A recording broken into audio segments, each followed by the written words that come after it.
पति अनुकूल प्रेम दृढ़ हरिपद कमल गिने। हमारे महात्मा लोग कहते हैं इन दो पंक्तियों में तुलसीदास जी ने गृहस्थ गीता कहा है। कौशल्या कैकेयी सुमित्रा तीन रानियां हैं, तीनों राजा को प्रिय हैं। पत्नी अपने पति की प्रिय कैसे बने? तो कहा सब आचरण पुनीत। पत्नी का सब आचरण पुनीत होगा तो पति उस पत्नी को प्रेम करेगा ही। आचरण पुनीत कैसे बनता है? तो मानसकार कहते हैं पति अनुकूल। पति के अनुकूल जो नारी जीती है, पति के अनुकूल जो पत्नी जीती है, उसका आचरण पवित्र बनता है। पति के अनुकूल जिएगी कैसे? तो तुलसी जी कहते प्रेम दृढ़। अगर पति में प्रेम मजबूत है तो पति के अनुकूल जिएगी, पति के अनुकूल जिएगी, उसका आचरण पवित्र बनेगा। तो प्रेम दृढ़ कब होता है पत्नी का पति में? तो कहा हरिपद कमल गिने। अगर ठाकुर जी के चरणों में, ठाकुर जी के चरणों की सेवा करती है, ठाकुर जी की भक्त है, तो फिर पति के चरणों में प्रेम होगा। और जब पति में प्रेम होगा ही तो फिर आचरण पवित्र बनेगा ही। और आचरण पवित्र बनेगा तो फिर पति की प्रिया बनेगी ही। तो मेरे भाई बहन, ये तीन रानियां सभी प्रकार का सुख है, वैभव है, आनंद है, लेकिन महाराज के जीवन में एक बहुत बड़ी कमी है। और मेरे भाई बहन, एक कमी सभी के जीवन में पाई ही जाती है, चाहे वो सन्यासी है चाहे वो गृहस्थ है। एक से ज्यादा कमियां भी पाई जा सकती हैं, अन्यथा एक तो मिलेगी ही। जहां पानी बहुत होता है वहां पीने वाले नहीं, जहां पानी बहुत है वहां पीने वाले नहीं, और जहां पीने वाले बहुत है वहां पानी नहीं। जिनके पेट में भूख है उनके पास भोजन नहीं है, और जिनके पास भोजन है उनके पेट में भूख ही है। सब सच। एक साहब एक बार ऐसे बैठे थे उनके साथ, तो कहने लगे महाराज सब बदल गया, उदास सब। हमने कहा क्या हुआ? बोले पहले बहादुर लाते थे हम खाते थे, लेकिन अब हम लाते हैं बहादुर खाते हैं। फ्रिज में लाके रख देते हैं, कोई आया गया होता नहीं है, तो अब वो बेकार जाएगा, इसलिए बहादुर को कहते हैं तुम ही खा लो, क्योंकि हम खा ही नहीं सकते। मना कर दिया डॉक्टर, नहीं खा सकते। तो जिनके पेट में भूख है, ये ब्रह्मा के सृष्टि की विडंबना है साहब। जिनके पेट में भूख है उनके पास भोजन नहीं है, और जिनके पास भोजन है उनके पेट में भूख नहीं। अगर कभी भूख लगे भी और मन करे कि आज चटपटा हो जाए, तो तब तक डॉक्टर साहब का पर्चा याद आता है कि बाबा रामदेव का दलिया खाना है, घिया और तोरी की सब्जी खानी है, बाकी और कुछ लेना ही नहीं है सब खाने। जिनके पास कमरे हैं उनके पास सोने वाले नहीं, और जिनके पास सोने वाले हैं साहब उनके पास कमरे नहीं। जिनकी आंखों में नींद है उनके पास बिस्तर नहीं है, आवास नहीं, फुटपाथ पर पड़े। और जिनके पास बिस्तर है उनकी आंखों में नींद। संसार जब भी मिला, जिसे भी मिला अपूर्ण मिला है, और परमात्मा जब भी मिला है, जिसे भी मिला है पूर्ण मिला है। संसार में रहने वाला हर व्यक्ति अपूर्ण है।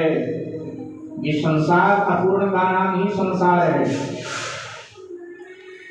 लेकिन परमात्मा जब भी मिला तो पूर्ण मिला है। इसीलिए वेदों ने घोषणा किया कि पूर्णमदः पूर्णमिदं पूर्णात् पूर्णमुदच्यते पूर्णस्य पूर्णमादाय पूर्णमेवावशिष्यते। पूर्ण तो केवल परमात्मा, हम सब अपूर्ण हैं। महाराज दशरथ के जीवन में भी अपूर्णता एक बहुत बड़ी कमी। इतना बड़ा साम्राज्य, लेकिन साम्राज्य का कोई वारिस नहीं है। यद्यपि महाराज ने संतान के लोभ में ही 3 विवाह किया। पहली से संतान नहीं मिली तो दूसरा विवाह कर दिया, शायद इससे संतान मिल जाए, उससे नहीं तो तीसरा विवाह किया, शायद इससे संतान मिल जाए। और जब तीनों रानियां संतान देने में असमर्थ नहीं, तब अब हार करके महाराज ने ये मान लिया कि प्रजा ही मेरी संतान है। ये जो प्रजा है हमारी, ये प्रजा ही मेरी संतान है और मैं प्रजा का पिता हूँ, ये मानकर संतोष लिया। लेकिन आज महाराज दशरथ जी के जीवन में एक ऐसी घटना घट गई कि आज महाराज का मन ग्लानि से भर गया कि नहीं संतान होनी ही चाहिए। ध्यान देना मेरे भाई, महाराज दशरथ जी के जो धर्म गुरु हैं उनका नाम है वशिष्ठ, और वशिष्ठ जी ब्रह्मा जी के मानस पुत्र हैं। वशिष्ठ जी की पत्नी का नाम है अरुंधति। तो आज वशिष्ठ जी और अरुंधति दोनों पति पत्नी अपने कक्ष में बैठे थे, तो अचानक पति पत्नी की कहासुनी आपस में हो गई। पति पत्नी ज्यादा देर तक एक कक्ष में बैठे तो कुछ ना कुछ खटपट हो ही जाता है। कहासुनी बिना बात चलते देख कहासुनी हो जाए, और पति ने थोड़ी अपनी प्रशंसा कर दिया तो पक्का कहासुनी हो जाए। तो वशिष्ठ जी की भी कहासुनी। अच्छा, जितने ये धार्मिक लोग होते हैं, अक्सर हमने देखा है, जितने आपको पंडित मिलेंगे, पुजारी मिलेंगे, कथावाचक मिलेंगे, इनकी पत्नी बड़ी मसालेदार होती है, बिल्कुल मिर्चदार एकदम। भगवान की पत्नी बहुत तेज तदार इनको देता। अक्सर हमने अनुभव किया, यहाँ के पुजारी लोग अपनी अपनी जाने, लेकिन अक्सर हमने देखा है कि बहुत तेज तदार होते हैं, एकदम बिल्कुल बिजली की तरह कौंध पड़ती है। एक हमारे देश में संत हुए तुकाराम जी महाराज, ईश्वर प्राप्त महापुरुष थे। महाराष्ट्र के तुकाराम जी महाराज इतने सिद्ध महापुरुष थे कि जब खड़ताल लेकर के भज विठल विठला की ध्वनि लगाते थे, भगवान श्री कृष्ण का एक नाम विठल है, विठल एक भक्त हुए, उनके लिए भगवान आए थे, तो उन्हीं के नाम से उनकी ख्याति हुई, विठल नाथ हो गए विठल भगत के लिए। तो भज विठल विठल विठला जब गाने लगते थे तुकाराम जी, तो ठाकुर श्री कृष्ण सामने आकर बैठते थे, बाबा एक और सुनाओ, आपके कीर्तन में बड़ा रस है, बाबा एक और सुनाओ। ऐसे सिद्ध महापुरुष। लेकिन पत्नी ऐसी मसालेदार भगवान ने दे रखा था कि पूछो मत। एक दिन शाम को कुछ लोग 5 बजे आ गए, बोले गुरुजी भजन हो जाए, बोले हो जाए बेटा, लाओ खड़ताल उठाओ।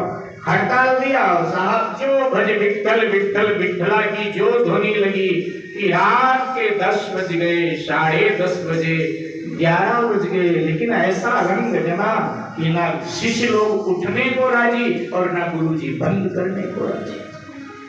अब वो भोजन वगैरह बनाए खा पी लेती थी, तो भोजन वगैरह बना के खा पी के लेती थी, उनके लिए रख दिया था। लेकिन देखा कि कीर्तन का शोर और उसको नींद खराब, एकदम भड़की और जो भोजन की थाल था वो लेकर के आई, जहां बैठे कुटिया में भजन कर रहे थे। भोजन कर लो, भोजन, ये विठल विठल राज में करना, भोजन कर लो। लेकिन साहब आंख बंद हो तो भरी विठल विठल विठला बड़ी देर तक खड़ी रही, और फिर वो भोजन की थाल और लोटे का पानी उठा के स्वामी जी को ऊपर मारा, ये ले मर्जी खा मर्जी मर। ऊपर डाला तो सारे कपड़े खराब, गीले, और जो शिष्य लोग बैठे थे उनके भी कपड़े खराब। भजन बंद हुआ, सब बड़े नाराज, बोले गुरुजी, ये गुरु माता को कह दो कि जब हम लोग ना रहा करें आपके सामने तब आपका अपमान किया करें। हमारे आप गुरु हैं, और इस तरह से गुरु माता बार बार आपका अपमान करेंगी तो कहीं गुरु माता का अपमान हमसे ना हो जाए। अरे कम से कम लोगों के सामने तो ऐसा मत किया करें, हमको पता है आगे पीछे क्या हाल आपका करती है। लेकिन महाराज के चेहरे पर तो कोई उदासी नहीं, बड़े प्रसन्न महाराज हंस रहे थे और ठाकुर जी के तरफ देख करके धन्यवाद कर रहे थे। धन्यवाद ठाकुर जी, धन्यवाद, बड़ी कृपा है आपकी मेरे ऊपर, क्या बढ़िया हमको आपने पत्नी दिया है प्रभु, धन्यवाद धन्यवाद आपका, जय हो ठाकुर जी, जय हो। ठाकुर जी की तरफ मुंह करके जय जयकार करें। कुछ शिष्यों ने कहा बताओ, भले समाज में पत्नी ने इतना बड़ा अपमान कर दिया और ठाकुर जी से कहते बड़ी अच्छी पत्नी दिया, बड़ी अच्छी पसंद दिया, बड़ी कृपा दी। बोले गुरु जी ये क्या मामला है, इतने आप प्रसन्न हो रहे, आपका अपमान हुआ है, आप प्रसन्न क्यों हो रहे? बोले भैया देखो, मेरी पत्नी ने हजारों वर्ष पुरानी कहावत झूठी कर दिया। इतनी अच्छी पत्नी ठाकुर जी ने दी, बोले क्या हजारों वर्ष पुरानी कहावत झूठी कर दिया? बोले कहावत हजारों वर्ष पुरानी है कि जो गरजता है वो बरसता नहीं, लेकिन मेरी पत्नी गरजती भी है, बरसती भी। आप सबने देख लिया ना, तो उस कहानी को मेरी पत्नी ने झूठा कर दिया। इसलिए ठाकुर जी को हम धन्यवाद देते हैं कि प्रभु बड़ी कृपा किया। तो अक्सर ये जो धार्मिक लोग होते हैं अक्सर देखा गया है, तो वशिष्ठ